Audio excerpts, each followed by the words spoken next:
या वतन, लब्बैक या जम्मू कश्मीर, यानी मैं मुल्क की रक्षा के लिए हाजिर हूँ, जम्मू कश्मीर की रक्षा के लिए हाजिर हूँ। पाकिस्तान के कब्जे वाले जम्मू कश्मीर की सड़कें आजकल इन नारों और गोलियों की आवाज से गूंज रही हैं। पहाड़ों, नदियों और घुमावदार सड़कों के लिए मशहूर पीओके में अब प्रदर्शन, फौज की तैनाती और फायरिंग यहाँ की पहचान बन चुकी है। अगर फिल्मी लाइन कह सकते हैं तो कह सकेंगे कि बारूद की गंध आबो हवा में घुल चुकी है, नालियों में इंसानों का खून बह रहा है। ये कोई अतिशयोक्ति नहीं है, ये पाकिस्तान ऑक्यूपाइड जम्मू कश्मीर का सच है। एक तस्वीर वो थी जब ब्रीफकेस में पत्थर की नुमाइश लेकर स्वघोषित फील्ड मार्शल आसिम मुनीर और पाकिस्तान के प्रधानमंत्री शहबाज शरीफ डोनाल्ड ट्रंप के सामने खीस निपोरते हुए व्हाइट हाउस में खड़े थे। लेकिन उस समय पीओके के लोग चीख चीख कर कह रहे थे, हमें खाने के लिए आटा चाहिए। और महज आटा मांगने वाले लोगों के साथ क्या हुआ? डोनाल्ड ट्रंप के favourite field marshal Asim Munir की सेना ने पीओके में प्रदर्शनकारियों पर गोलियां चला दी। 90 लोगों की मौत का आंकड़ा लिखा गया। सरकारी किताब ने कहा कि बस 12 लोगों की मौत हुई। 45 लाख लोगों पर 1 लाख फौजी तैनात किए गए हैं। पीओजेके को जलाया जा रहा है और इस तपिश को दर्ज न किया जा सके, इसके लिए मीडिया का गला घोटने की पूरी कोशिश की जा रही है। आज का एपिसोड पाकिस्तान के कब्जे वाले जम्मू कश्मीर में हुई ज्यादतियों पर। नमस्ते, मेरा नाम है निकिता और आप देख रहे हैं ललन टॉप का अंतर्राष्ट्रीय प्रसंगों से जुड़ा रोजाना का कार्यक्रम दुनियादारी।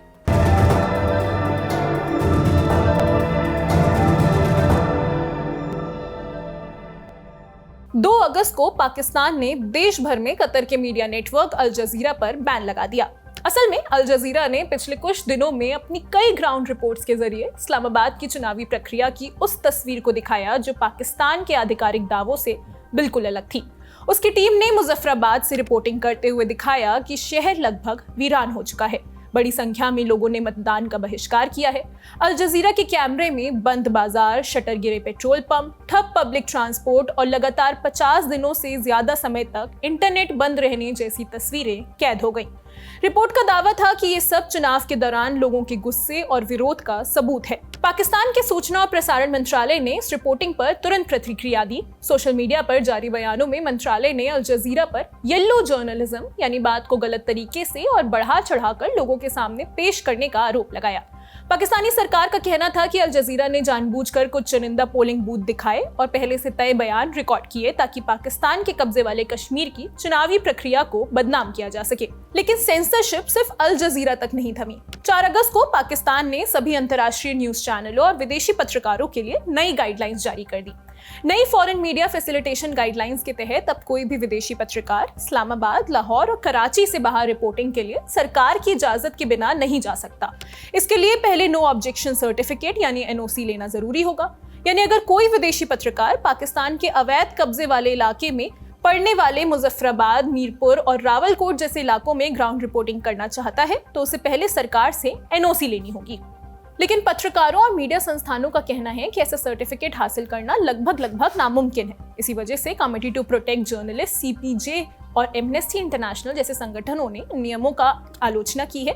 उनका कहना है कि अगर किसी पत्रकार को सरकार पर लग रहे आरोपों पर रिपोर्टिंग करने के लिए उसी सरकार से इजाजत लेनी पड़े तो ये प्रेस की आजादी का सीधा उल्लंघन है। अगर ये बात सच है तो पाकिस्तान के हुक्मरान क्या छुपाने के लिए इतनी मेहनत कर रहे हैं? इसे समझने के लिए ये तस्वीरें देखिए। पीओके की सड़कों पर सन्नाटा पसरा हुआ है। दुकानें बंद हैं, सड़कों पर इक्का दुक्का लोग ही नजर आ रहे हैं। कहीं एम्बुलेंस खड़ी है तो कहीं गाड़ियां उल्टी पड़ी हुई हैं। सड़कों पर पत्थर और मलबे बिखरे पड़े हैं।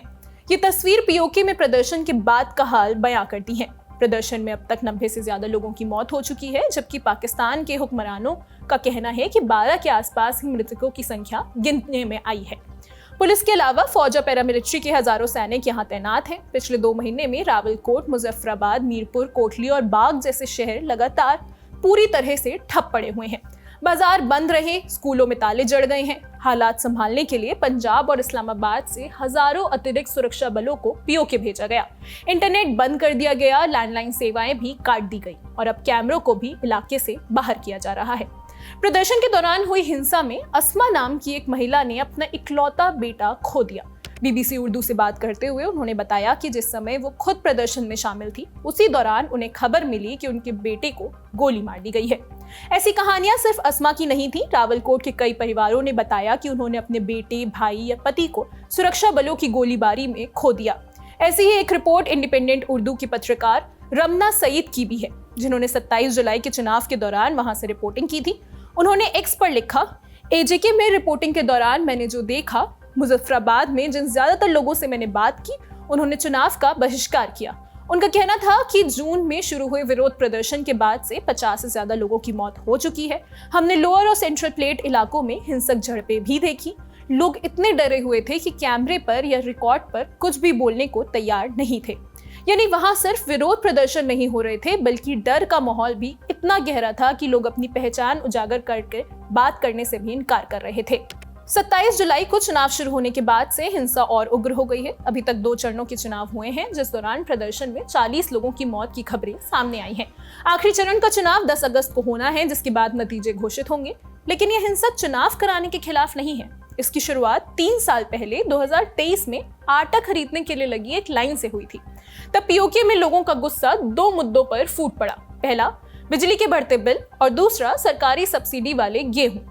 लोगों का आरोप था कि एक तरफ पड़ोसी गिलगिट बाल्टिस्तान के लोगों को सस्ता गेहूं मिल रहा है, जबकि पीओके में या तो उसकी भारी कमी है या फिर उसे तस्करी के जरिए बाहर भेजा जा रहा है। इन्हीं मुद्दों पर लोगों को एकजुट करने के लिए जॉइंट अवामी एक्शन कमेटी यानी JAAC सामने आई। फिर आया मई 2024। हजारों प्रदर्शनकारी मुजफ्फराबाद की ओर लॉन्ग मार्च के लिए निकल पड़े। सरकार ने उन्हें रोकने के लिए अर्धसैनिक बल तैनात कर दिए। टकराव हुआ और हिंसा में 5 लोगों की मौत हो गई। लेकिन आंदोलन यही नहीं रुका। सितंबर 2025 तक आते आते JAAC ने सिर्फ बिजली और गेहूं की बात नहीं की, उसने अपनी मांग को बढ़ाकर 38 पॉइंट के चार्टर का रूप दे दिया और पूरे पीओके में हड़ताल शुरू कर दी। अगले 5 दिनों तक लगातार झड़पें होती रहीं। आखिरकार 4 अक्टूबर 2025 को पाकिस्तान की सरकार को JAAC के साथ बातचीत की मेज पर आना पड़ा।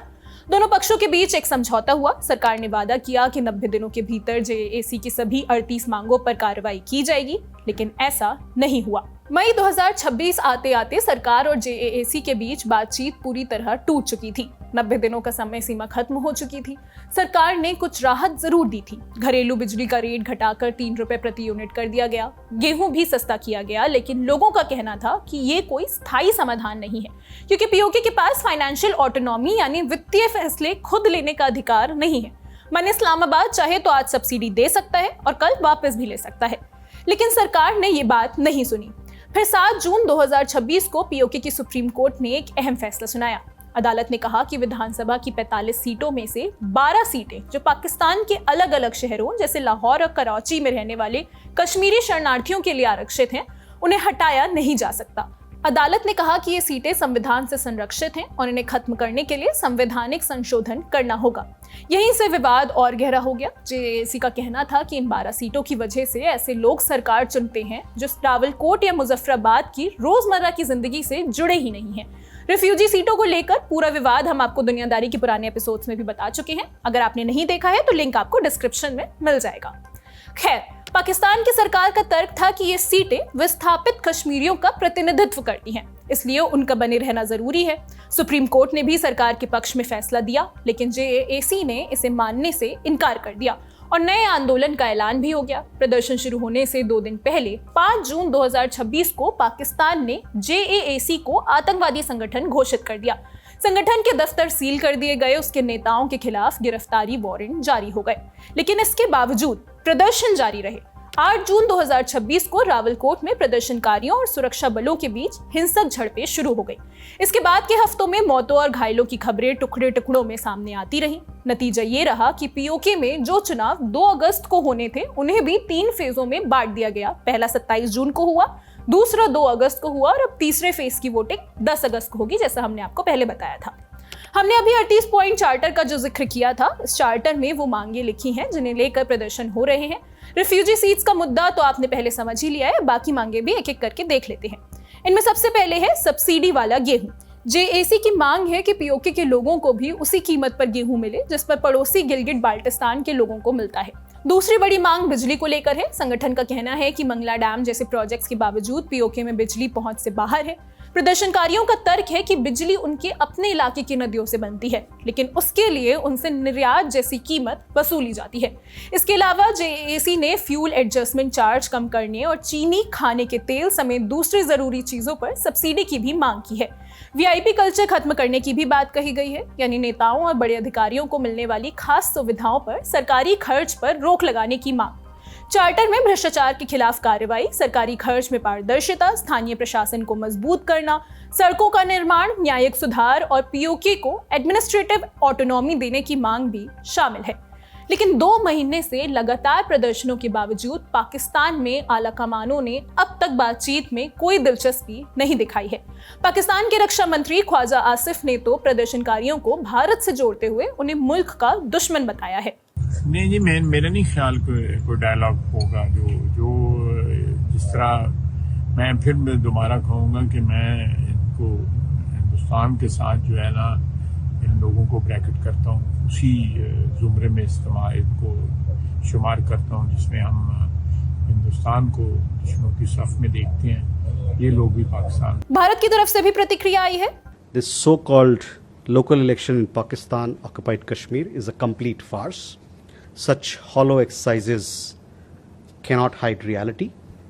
The Pakistani establishment has answered public discontent with bullets, blackouts, intimidation and repression, and now seeks to manufacture legitimacy through a hollow electoral exercise. It must be held accountable, and the world should see through the veneer of Pakistan's hypocritical lecturing on human rights. यानी जो पाकिस्तान दुनिया भर के मंचों पर human rights, मानवाधिकार की दुहाइयां देते फिरता है, उसकी सरकार बेकसूर लोगों पर गोलियां चला रही है। अमेरिका और ईरान के बीच भले ही पाकिस्तान मध्यस्थता कराने की लाख कोशिशें कर ले, लेकिन इन कोशिशों के सामने वो पीओके में हो रहे जुल्म और वहां से उठती आवाजों को नहीं दबा पा रहा है। ऐसे में अब यहाँ आगे क्या होगा? क्या पाकिस्तान की सरकार पीओके के प्रदर्शनकारियों की मांगों के आगे झुकेगी, या फिर फौज के दम पर इस बार भी इनकी आवाज को दबा दिया जाएगा? बड़ी खबर यहीं तक, अब सुर्खियों की बारी। पहले बात अमेरिका ईरान से जुड़े अपडेट्स की। संकेत है कि हॉर्मुज़ स्ट्रेट खोलने पर समझौता जल्दी हो सकता है, लेकिन समझौता होगा किसके बीच, इसे लेकर कंफ्यूजन बना हुआ है।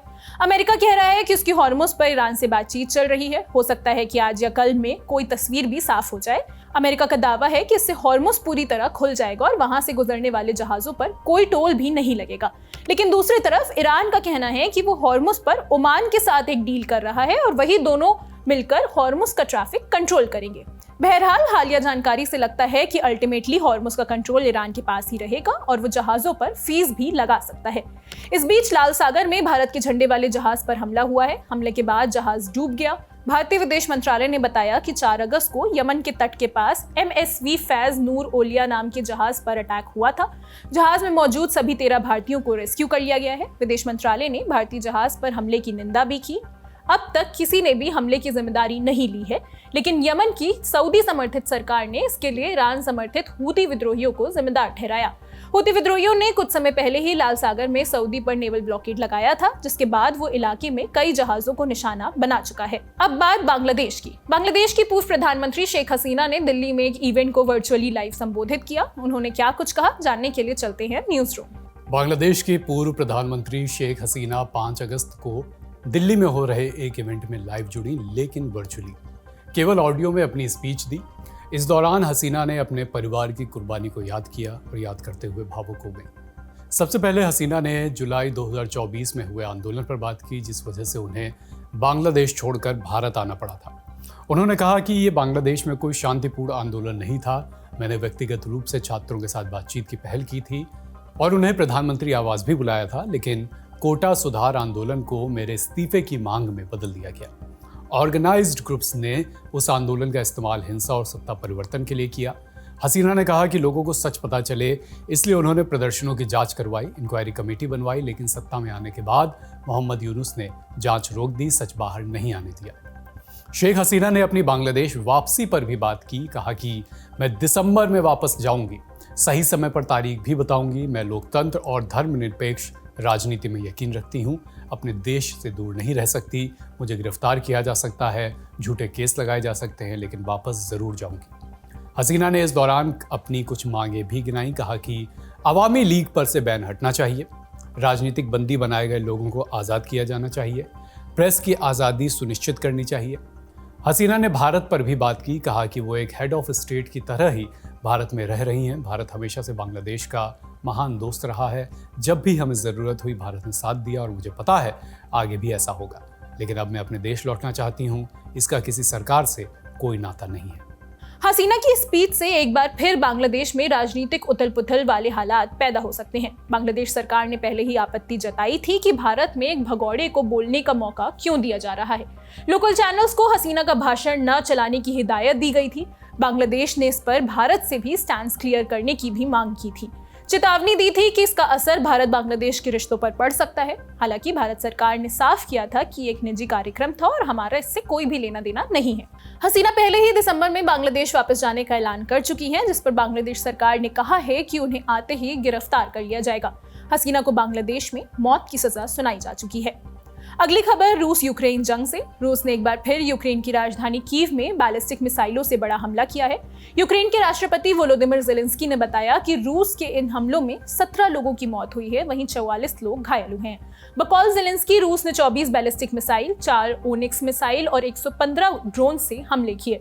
इनमें आम लोगों के कारोबार से जुड़े वेयर हाउसेस को निशाना बनाया गया, साथ ही रेलवे स्टेशन पर भी हमले हुए हैं। ज़ेलेंस्की ने यह भी कहा कि अगर यूक्रेन के पास बैलिस्टिक मिसाइल इंटरसेप्टर्स होते तो कई लोगों की जान बचाई जा सकती थी। उन्होंने सहयोगी देशों से इंटरसेप्टर्स की सप्लाई बढ़ाने और रूस पर नए सैंक्शंस लगाने की मांग की। फिलहाल के लिए सुर्खियों में इतना ही। आज का दुनियादारी यहीं समाप्त होता है। अपना और अपनों का ख्याल रखिए। देखते रहिए द लेलन टॉक। शुक्रिया, शुभ रात्रि।